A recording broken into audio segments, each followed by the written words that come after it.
Good day guys sa lahat ng mga kababayan natin dito sa Canada. So, ngayon nagsigang ako ng hipon. Hindi ko na naipakita sa inyo kanina yung mga ingredients nito. Pinagsama ko yung pampano at saka yung hipon.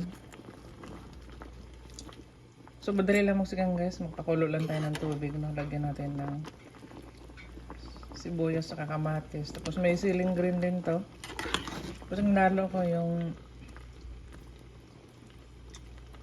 botsoy siya. Botsoy ba to, Dad? Yung para sa pitsay sa atin. Tapos nilagyan ko rin siya ng talong. So itong hipon na to, doon namin nabili ito sa Cebu City. Yan, oh. Masarap umigop ng sabaw guys kasi sobrang lamig dito sa amin. So, nilagyan ko na rin siya ng tamarin siya.